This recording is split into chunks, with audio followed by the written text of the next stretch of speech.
All right, welcome back, everyone. Beneath the Helmet. I'm your host, Arjuna George, and today I got a chance to sit down with somebody I've had on the show twice. Today I get to sit down with somebody who was on episode 12 as well as episode 21. Former firefighter turned public mental health advocate.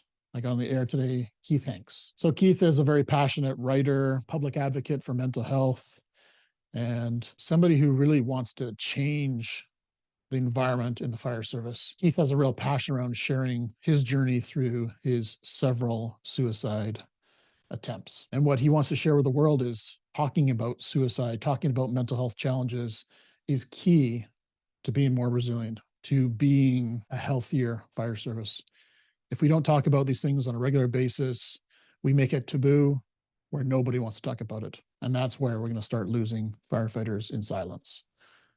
So the goal today is to chat about that, talk about his book that just got released called Alan, summer of 2024, just his journey through processing that book, processing his story, his emotions, and putting that all together in a package that he can now share with the world. So sit back, relax, enjoy this podcast episode with Keith Hanks. Until next time, stay well.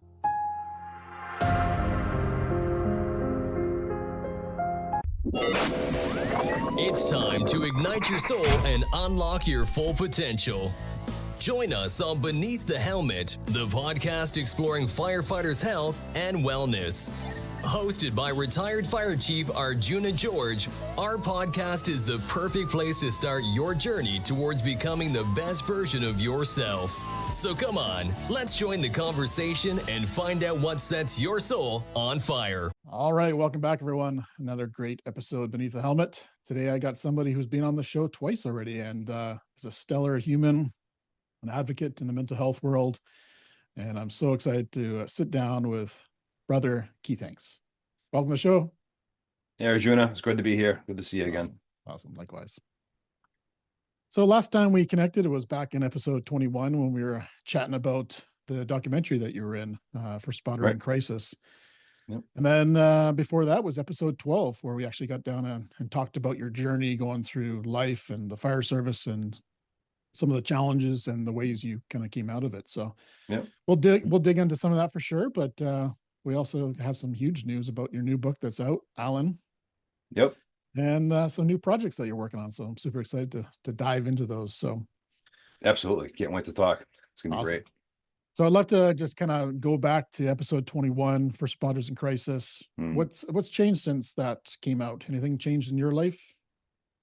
I wouldn't say like any drastic change. The biggest thing has been like the feedback from the movie, and it's been an unexpected feedback. And so, we had responders, responders in my circle and in my network that, of course, reached out after seeing it. Like, hey, whatever. It was really good. It was very powerful. It really showed the side of the job that we don't often talk about. But the feedback that I was getting that I didn't expect to get was from people outside the first responder world. So like the normies, if you will, or the general population, teachers, whatever, lawyers, different people. And I had specifically a teacher who had reached out who was like, I don't have anyone in my family who's a first responder. I never knew how much you guys and gals struggle with just because of the job you do and some of you bring to the job. And the movie really opened that up. And so it was sort of a cool, because you sort of expect when you make a movie for a certain culture, first responders, you expect first responders to say something, and they did. But it was really good to have a lot of feedback from people who are outside of that, who were like, wow, I know a little bit more about what you guys do. It's not just sitting around a kitchen table eating donuts or pulling people over all the time. There's a lot of other in between things, and that was really cool. That was really eye opening once the film came out last October. What do you think the general public came to be knowing about this movie? Like, how did that happen? Was it through marketing, or was it through relationships, or any idea how that got out to the general? Well, the distributor Gravitas definitely did some marketing of their own. And then it went to all the bigger streaming apps. So it was on, like Hulu, it was on the YouTube, it was on about 22 different bigger names, Dish, Comcast TV, all these different things. So it was in certain, depending on what you watch, it works like, the social media newsfeed, right? if you click on certain things in social media, you're going to get suggested things. So if you watch any sort of documentaries or anything to do with first responders, that's going to pop up in your streaming app. So I think that kind of did. But then when the movie came out, and I, at least me and the other producers started marketing it on social media, it got quite a bit of sharing done by our networks, which especially the other two producers, they had a lot of, mainly non-first responders in the network. And I think that's where it really got filtered out to the general population was through them. And then when it got shown in LA at the it was a sort of like a social justice film festival. It was anything to do with any sort of hot topic, was where the film got shown. I think that really helped boost its um, knowingness with the general population. And it's just kind of it's nice to hear that people who don't do this job got a little insight, at least with this film, and hopefully they've gone out and tried to research other projects that can give them some insight into what we do. So that makes the whole project worth it, eh? Especially like Yeah, important message to the fire service and other first responders. But wow, what an important message for the general public to hear, right? So kudos yeah. to you and the team for putting that out there. Education is huge, right? Yeah. You So know, what's and I changed in Keith's world since we last talked in way back in episode 12? What's changed in your life? Give us a little update of Keith. well, the biggest change has been my book, which came out this past June 24. So it came out in the beginning of June. And when we did the last episode, so last fall, it was about a year ago, when we last talked, and I wasn't quite there with the book. And this sort of leads into what sort of changed, right? So I was really unsure with what direction I was going to go with the book. I had a version of the book that I was pretty sure I was going to publish. I was going to get it into print, and I ended up realizing that it was too much of this happened, this happened, this happened, like the big things, the key events, right? And one of the things I ended up realizing was that you watch enough Chicago Fire or whatever other fire shows or emergency shows are out there, you're gonna know that we go on calls. You're gonna know that these calls can be bad. What people didn't know or may not know was the in between. And so what I ended up doing last fall into the very beginning of the year of 2024 was I ended up rewriting the entire book, which was a lot of work. And I've only been a writer per se for the last 9 years technically, if you count how long I've been writing my book, but 3 or 4. And so I rewrote the whole thing, and it was a labor of love. But when I got to the end, the finished product, before I went to the guy who helped me, who did my forward and helped me get it all together, I looked at it and I was like, this is what I want. This is it. This shows the in between. This shows who I was. This shows what I brought to the table. This shows what so many first responders go through when they're not at the station or in between the lights going off and the siren blaring. It's the in between and the struggles that we have. And for me, outside of the book, it was a catalyst to further healing. When I put this all together and I finally broke out of the shell of feeling like I had to have a book written a certain way to transition into this is what I really wanted for a book, it allowed me to have this like burst, this growth of healing that just kind of got my journey going, gave my journey more momentum, if you will. So it sort of changed the direction I thought I was going. And honestly, I'd kind of gotten comfortable with, to then having to get comfortable with a different, not even really comfortable, becoming uncomfortable, I guess, with going down a different direction, and it ended up being really good. Awesome. Yeah. So I'm curious what Keith learned about himself going Mm. through this process. What were some of the nuggets you learned about yourself? Well, the biggest thing, and it's really sort of general, is that I got through all the things that I got through. And that's very vague, but it's people, a lot of us, especially first responders, we tend to lose touch with the fact that we get ourselves through so many things. And I had sort of generalized my life. I'd be like, okay, yeah, so I'm here. I've been through a lot of shit. I'm here. Great. But when I finished this book, and then when people started giving me feedback on the book, and even like parts of the movie and different things like that, I started realizing that in being a humble person, I don't always do it.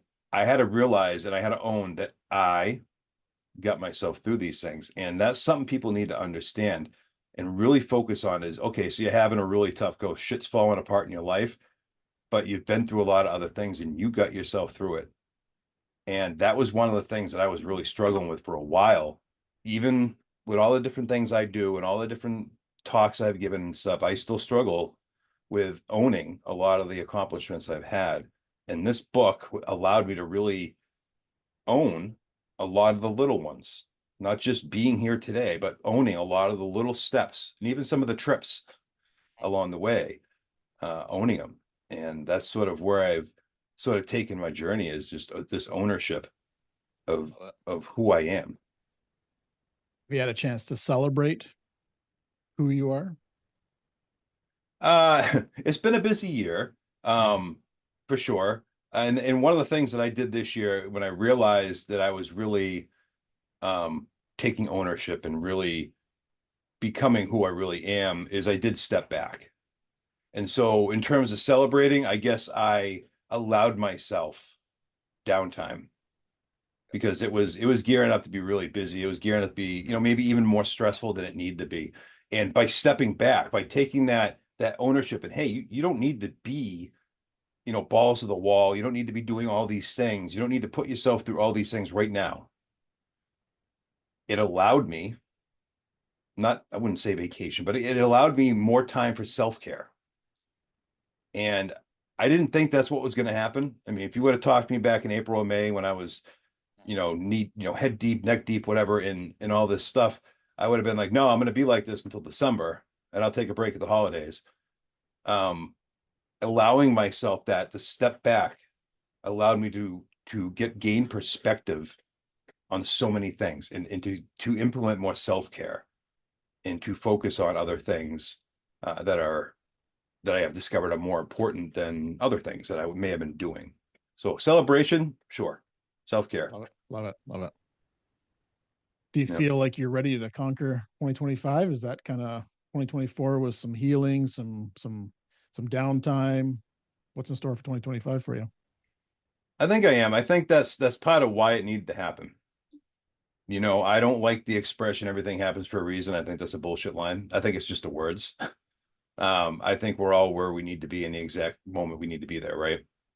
And I truly believe that I need to step back to heal, to grow, to be able to look at what I really wanted to do. And one of the things I always told myself when I first started becoming a public advocate, and so a bit of a refresher, I started 9 years ago doing like social media advocating. 3 years ago, I started speaking publicly, going to conferences, doing small seminars, different things like that. And in the beginning, I was like, okay, so I'm going to speak. Maybe I'll write a book. Yeah, I'm writing a book that, I'll come out with a book and that's what it is, but I'm going to speak. And it was like a very, that's what I had to do in my mind. It was just, okay, I've spoken. I'm good at speaking. I've always been a training officer when I was on the job. I have no problem speaking in front of you. So I'm going to speak. And it was a very narrow-minded path. And this stepping back has allowed me to see how many things I am capable of doing. And so for me, one of the things that I love doing that I didn't know I love doing is writing. And it has become this passion that has gone from just doing, a few articles for, 5 different publications to the book, obviously, to wanting to do things like poetry. I never consider myself someone who could do that, but come to find out, Keith can write poetry. Nice. And in another, you know, this thing that I've always really wanted to do was like make a children's book. It doesn't have to, and not necessarily on trauma, but like a kid's book of some sort of supportive nature, just because of what I've seen my 5-year-old, my youngest, go through in our life, and how there needs to be more support for kids when it comes to, a lot of us as responders, what we tend to bring home. And so it's really sort of opened the gates to what I could do and what 25 has the possibility of being outside of just being like, okay, I'm going to go to this place and speak. I'm going to go to this place and speak. I've realized some of the things that I'm going to venture out to do. Love it. You give me goosebumps. I like Goosebumps. Goosebumps are good. Yep. Love it.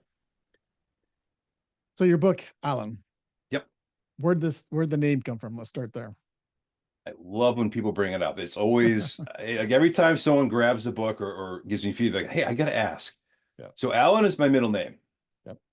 Okay. And I don't get into a lot of it in the book, and I don't want to give away too much of the book for those who haven't read it. But basically, one of my other undiagnosed diagnoses is what they call DID, or dissociative identity disorder. So one of the biggest things with all the traumas I've been through is I used to dissociate a lot. It isn't as prevalent these days, but it's part of who I am. And so with dissociative identity disorder, which used to be, for those that don't know, multiple personality, which they don't consider that because that's not what it is. Um, one of my other parts of me, best way to explain it, is this being of strength, this my fortitude, my everything, who has gotten me through everything, all the bad shit in my life, specifically my childhood. And I've always sort of, because it's about strength, I've always seen this person as this bigger, larger than life person, which I tend to be at times, being 6.5 feet tall. I'm a bigger guy. And so in recent times, I've embraced all of who I am, including this dissociative part. Alan is sort of my strength. And throughout the book, there's parts, most of which are in bolder print, which are dissociative moments that I've tried to bring to light the best I can. Obviously, they're not exactly verbatim from whatever made, but they're there to give people insight into some of what is very, now they're finding out, is very pronounced in the trauma world of people dissociating. Is a very big part of trauma, specifically PTSD. Even if you don't have dissociative identity disorder, dissociating is a massive part of trauma. And I try to paint that picture throughout the book at different parts, all the way from childhood up through the very close to the very end of the book. And so that's where the title came through. And that's not where I originally started, by the way, with the title. I'm a big music fan. And for a while, it was called The Struggle Within, which, for those who know, is a Metallica song. Big Metallica fan. But then I just decided to not. Then I chose this, and it felt right. Yep. Love it. Yep. Do you consider Alan a superpower? I think we all have one. I think we all have, and that's the kind of the fun thing with this, right? Because if you're any sort of open-minded human being, you get that there's numerous parts of you. And by being able to label it and being able to sort of even label it a super strength, right? I mean, there's comic books for a reason, right? My favorite comic book character is Batman. He doesn't have superhuman strength. He's not a mutant.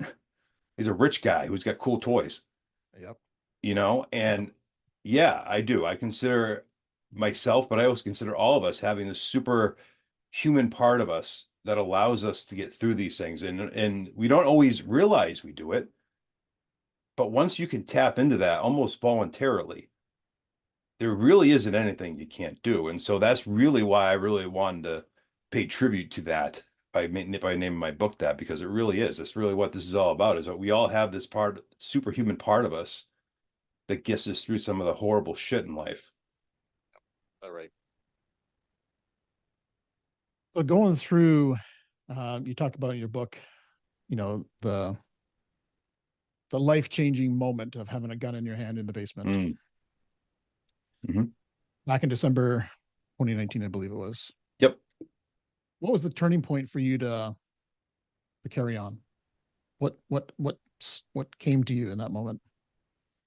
So when that last attempt happened, which I do dub my attempt in 2019 my last suicide attempt,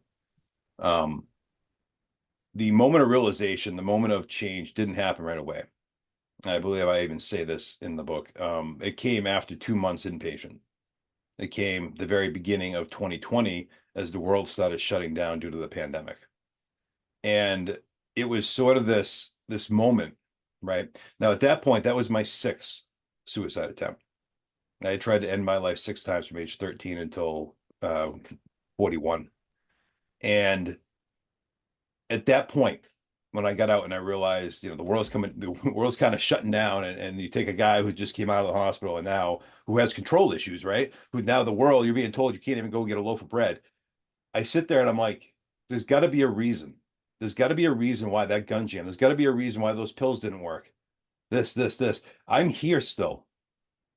And finally, after 6 times over the course of almost 30 years, I finally had a moment where I was like, I need to be here. Life can suck. Life does suck, but I need to be here. I'm supposed to be. If I'm here for another 2 years and I'm here for another 2 years, if I'm here for another 20 or 50, then there's got to be a reason. And when it hit me, it was this, I don't know. People talk about, seeing the light or having like this come to Jesus moment or whatever it is. And I'm not saying it was either, but it was a very euphoric moment in my life where finally it hit me. And I think it's because I gave up. And I don't mean like gave up on life. I gave up trying to fight everything. And I had to break down. And fortunately, unfortunately, I think a lot of people go through it. Unfortunately, some people end up, they make an attempt and it's, ends up being successful and they don't get that chance to have that realization. But then there's others who do. And I think it's important to own that. I think it's important to recognize that in so many lives. And that's why it's so important to recognize, suicide attempt survivors that you're here. It didn't work. Look into that. So that's when It's that pretty happened. powerful. It's pretty powerful. It's, and for a while, honestly, Arjuna, it's when you go through your life and you have moments where you're so dark that you don't want to die. You just want everything to go away. You want the shame, the guilt, you want the pain. You want to stop feeling like an outsider. When you get to that point where you want to end your life and you still feel after it didn't work, you still feel like, all right, well, maybe next time. That's an awful place to be. And a lot of people don't understand that. I mean, just because you go through trauma doesn't mean you're going to necessarily be suicidal or have a suicide attempt. It's an awful place to be, not wanting to exist. And so many people struggle with that every day, especially first responders. And we've got to be talking about that. We've got to be able to get people more comfortable talking about where they're at, dark or not dark, enjoyable conversation or not. We have to start talking more about that. What do you think about the people who say the more we talk about it, the more it's in our minds? These are comments that I've heard other people talk about in the past. Of the more we talk about suicide, the more people are going to think, "Hey, this is something that I should consider in my life." How would you address that? It being someone who's tried to end his life 6 times, that's a load of crap. I can tell you right now, if there was more people around me, or if I was surrounded by more people who were more willing to talk about this, I would probably have had it in my mind less because I would have felt like I could have went to someone. And Keep it inside of yourself. yeah, I mean, it comes down to like that, the cliche phrase, hey, reach out. If you're struggling, reach out. Nobody's going to reach out if we're not making the atmosphere so they can reach out. You know what I mean? If we're talking about it, it's like, so you're an old school guy. You probably get this. Back in like the 90s, say 30 years ago, 25, 30 years ago, you were not supposed to say, you're going to hurt yourself or you're going to commit suicide because they used to think that that's going to get someone to kill themselves. It's not. That's not how this works. And so for those who think that talking more about this is going to get others to maybe do more self-harm, that's in my mind, my perspective with what I've been through and several other people who have been through the suicide attempt road. That's not how this works for us, at least. And it's like anything else, it's like the cancer stuff in the fire service, right? We started talking about that more. No one wanted to hear about it. No one wanted to have to lose their cigarettes in the firehouse. But now we're talking about it, and now what's happened? Now we're cleaning our gear. Now we're not wearing our flash hoods as winter gear. Now we're not putting our gear in the bunk rooms. We're not carrying our gear past the apparatus floor. We're clean, all this stuff. We had to talk about it. It's like any other change that's going to happen. We're going to have to talk about it. It's going to get uncomfortable. We're going to find out we're losing more people than we know of. Because right now we're at what, 40 to 60% reporting, and we're still 2 to 3 times more likely to die by suicide than line of duty in the fire service. It's going to get uncomfortable. And I think that's a general fear too. I think what you're saying, I think is a general fear because it's an unknown. It's a very new thing. Trauma is a new thing in the first responder world. So, what are we doing wrong in the fire service that we are not reducing the suicide rates? So I don't think it's about doing anything wrong per se. So reporting for this is a very new thing. And anyone who knows, who Jeff Dill is, he was one of the pioneers of getting some real concrete numbers down. And even he'll tell you that his numbers are way off because we don't get all the information. I think because of technology, because of social media, because of connectivity in the world and all this other stuff and how quick it is to be able to find out information compared to 30 years ago, I think we're just getting the numbers. And I think, at least in the US, statistically, the amount of suicides have gone up. Sure. I think they're getting reported more. I also do believe that there probably are more people ending their own life. Sure. I think that the fire service really needs a redo structurally. I think administratively, I think we need some big changes, and I think we're there. And a lot of people don't like to hear this. And I used to be someone who used to say it, but who used to be against the millennials, but the millennials, quote unquote millennials, the younger generation that's coming into this job, are really bringing with them some expectations. And one of those biggest expectations is being taken care of. And you always hear, right? They want to go work at McDonald's and get paid $20 an hour, blah blah blah blah blah. Sure, that's is what it is, but they're coming to this job and they don't want to just be a number.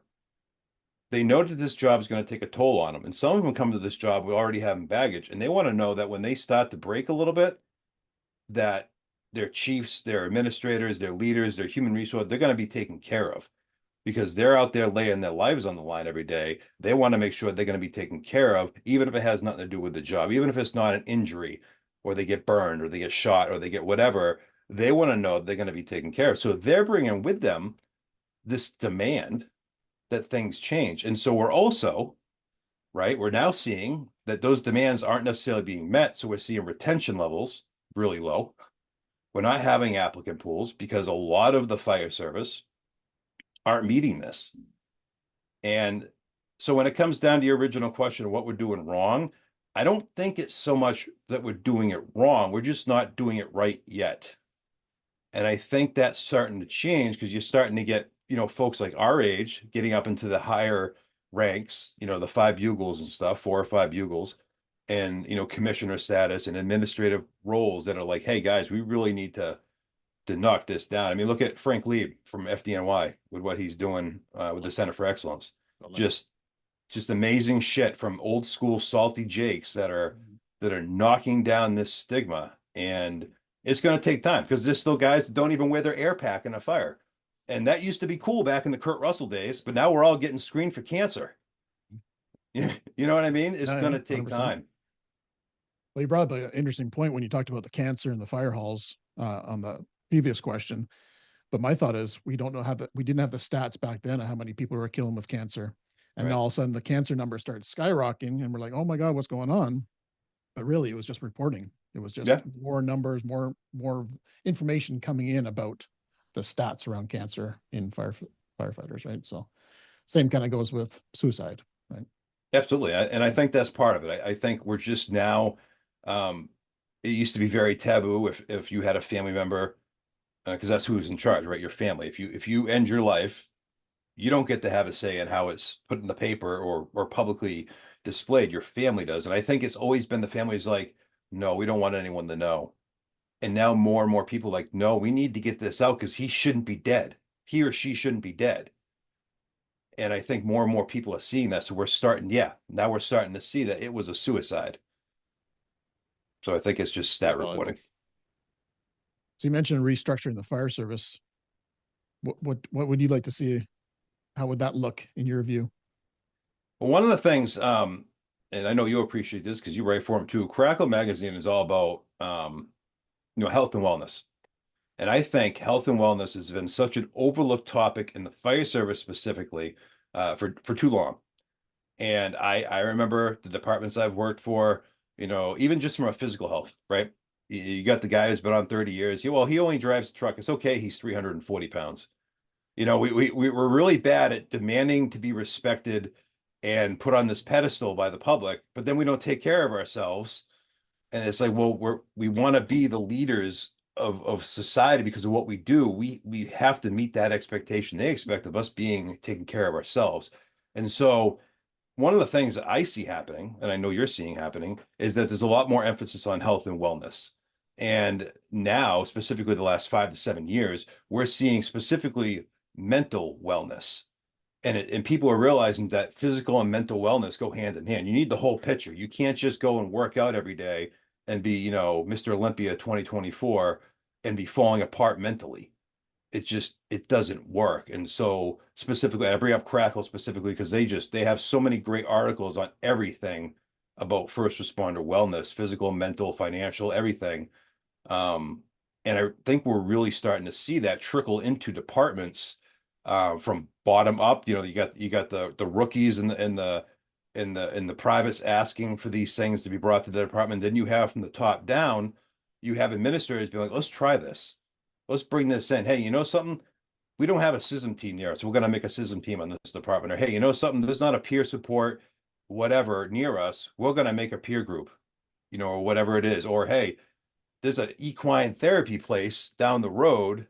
We got to deal with them. You guys go in, you get your first, whatever it is, and we're starting to see more of this happen where people are realizing that when they better themselves mentally and physically, the job just becomes better because it is one of the greatest jobs in the world, and it could be even better if we can start taking care of ourselves. So that's, I guess, that administratively and structure wise with the fire service, I think that's what we're starting to see. And what I hope happens is that we start putting both physical and mental wellness, the overall wellness of the responder on the same level as the training we put into to throwing ladders, to practicing with our SCBAs, to leadership, command and control of emergency incidents, all that. We put as much emphasis on our mental and physical wellness as we do all the other stuff.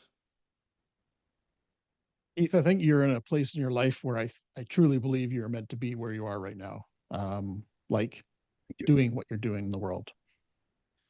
But with all the knowledge and all the experience you've kind of captured over the last decade or 5 years at least, what would change if you went back to the floor? How would you show up differently? It's an odd, it's funny that you bring that up. So I think about it all the time. I love the job.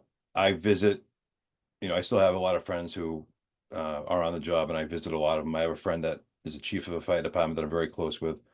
Um, One of the biggest things is that I would put, and this is going to sound weird to every first one, I would put my well-being first every day because I wasn't ever. And that was one of the things that caught up to me. And that was one of the downfalls of my career was that you don't, just because you put your well-being first doesn't mean you're not going to go out and be able to do your job. Doesn't mean you're not going to be able to go out and put your life on the line to rescue someone who's trapped. Doesn't mean you're not going to do dangerous things. It means you're going to be taking care of yourself and being aware of where you're at, where your body's at, where your mind's at, what you're feeling all the time. And that's one of the biggest things that would change if I went back to the floor, which I think about quite a bit.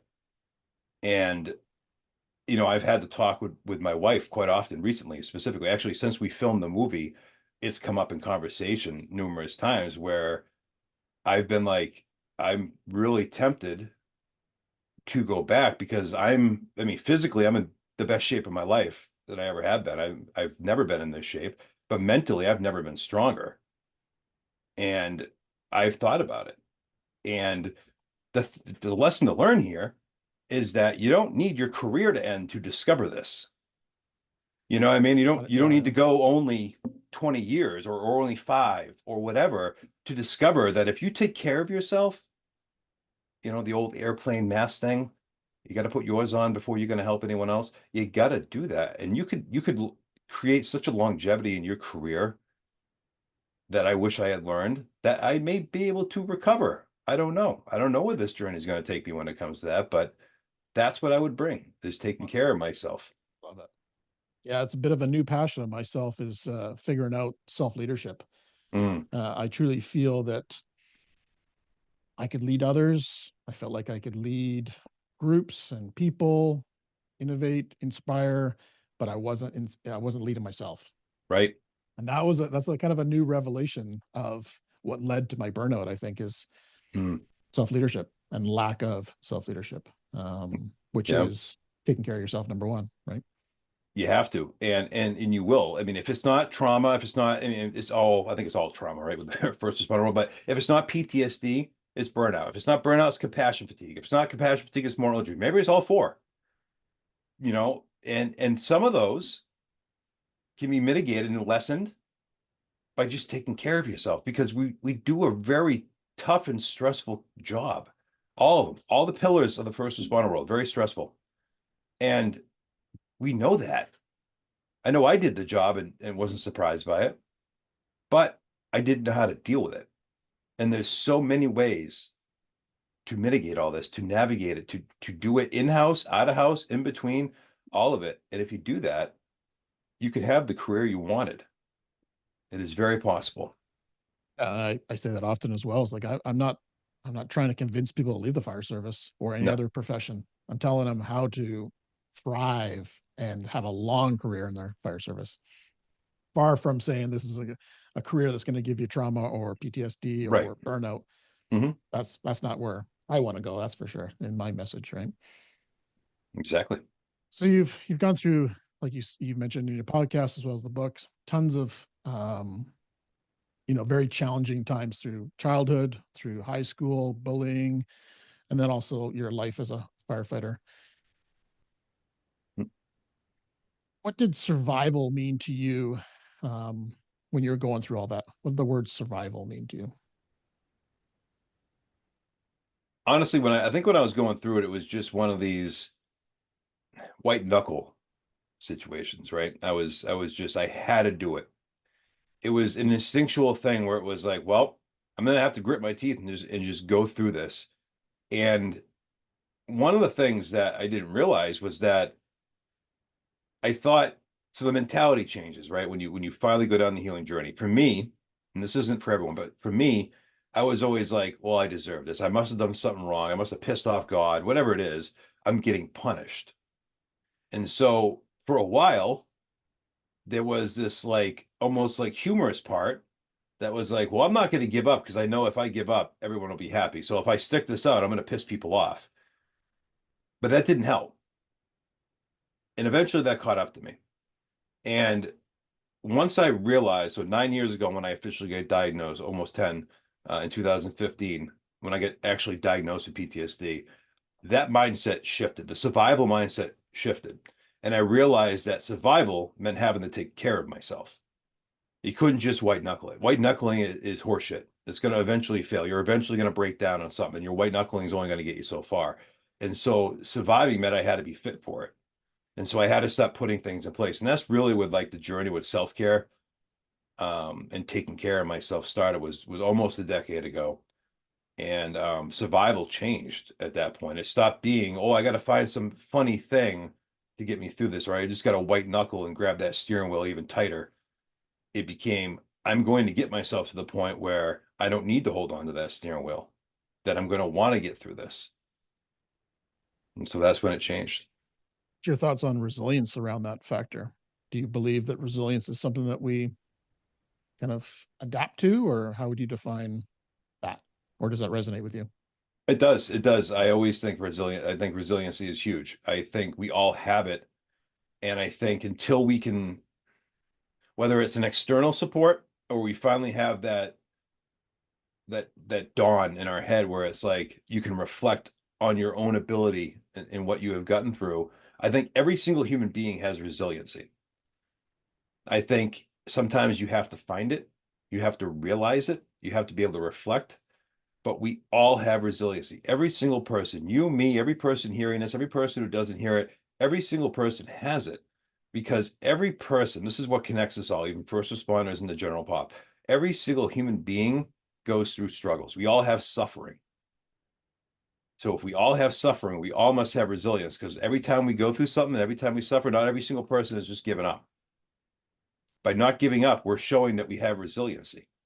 Whether you failed a test or you just lost your spouse or you just lost your own leg, whatever it is, if you haven't completely given up on whatever situation it is, right there in that moment, you are showing resiliency. And as humans, we all have it. So it definitely echoes within me. I always preach resiliency. I think it's one of the most powerful things that we could teach people is that they have it in them. I love how that you just put that picture in my mind of, you know, the general pop more than anything. Mm. Of, you know, if you're here today, you're resilient, right? Yeah. You've made it through Yeah. something. We've all Yeah. made it through Yeah. something. Love it. Love it. So what in the book would you say is like, if you could boil it down to one key message that's in your book that you want to share with the audience, if they buy the book or not, you would feel, all right, I've put a message out in the world that really it will make some impact. What would that be? As cliche as it sounds, not all wounds and scars are visible. And I Mm. think the biggest thing with PTSD these days is that in the first responder world, we're focusing on the events, the specific events, the things that are causing the traumas, and we're not thinking about the in-between moments. And in my book, one of the biggest things I try to say throughout by giving evidence of it is that it's the in-between moments that people feel their loneliness and feel most in despair. And I guess the overall message is you are not alone. Every single person is going through something. And this is proof because most people, up until recently when I became very public, most people had no idea what I went through because I hid it very well. I had a stoic look for most of my life, and you just don't know. You don't know. Some of the strongest, toughest people you know may be going through some of the hardest things in life. Amen on that. Is there a target person, a target reader that you're trying to reach in this, or is it a very broad audience that you're trying to reach in this book? I think at first, it was kind of broad, uh, but I've noticed. I shouldn't say I noticed. I've always known that specifically men's health, men's mental health, has always been overshadowed. There's always been you haven't been able to talk about it, and everything these days, and rightfully so. I'm not saying anything against it. Equal everything for men or women, right? And if that's the case, then we need to start looking more into men's mental health. And for me, I am your, well, I'm not actually, come to find out, I'm not your stereotypical big guy, but most people look at me as your stereotypical 6.5 foot man, big, tough, type A, whatever. Come to find out, I'm not. And Oh, I'm a and, poet. and you didn't even know it. I didn't, I definitely did not. And I like cartoons. I'm a gentle guy. And so the point is this. I think in the end, I ended up kind of targeting men, not to exclude women, but to really include men. And I mean that. Like so many guys think that they can't feel certain things because we're men. It doesn't make you or me or anyone else any less of a man because you feel emotions, because you cry, because you like certain things that aren't working on a greasy engine. Maybe you like to bake, whatever it is. None of those things. Who you are as a man is who you are as a man. And I think one of the things that got me in trouble was I grew up in one of those dynamics where it was expected that I had to do man things, that I had to act like a quote unquote man, whatever it was. And that's sort of, I guess, what I ended up targeting was men being able to like, hey, look, I used to do some pretty big guy stuff, and this is really who I am. And it's okay to be who you are. What people in their journey through the fire service, is this something that's powerful for them to read before they've kind of launched their career in the fire service, or is this the target that you're looking at is more like a seasoned firefighter who's experienced a lot of trauma in their life and they need some support to work through it, or both? I think it's both. Yeah. Honestly, I would like to see people. I would like to see people in their senior year in high school. I don't say younger than that because it's pretty raw of a book, but senior year in high school, even if they're not going to be a first responder, but people before they get into their careers reading this, because how great could it be if you could face the shit you went through as a kid, if you have stuff as a kid, which most people do, before you try to launch yourself as an adult. And then you have the first responders. So now they're starting to realize they're starting to get on the job. Maybe they're brand new, a couple weeks, a year. And now they're starting to have things that are triggering moments from their personal life. Because that's a lot. A lot of us end up figuring out that a lot of the stuff on the job is actually, yeah, it's chaotic and it's stressful and it's traumatic. But a lot of it is triggering stuff that's triggering personal stuff. And how great would it be to be able to put a wrap on that and start healing that and be on the healing journey, knowing what to do with self-care and learning what's out there for resources in your first 6 months to a year as a probie, to be able to have that healthy career, to be able to pass that on, to be able to show everyone on your group, your department, your region, whatever it is, that this is how we handle these things. So I want everyone to read it. I want the salty Jake to the high school senior who's on an on-call department somewhere, and everyone in between. Love it. So how would Keith Hanks finish this? I have a dream.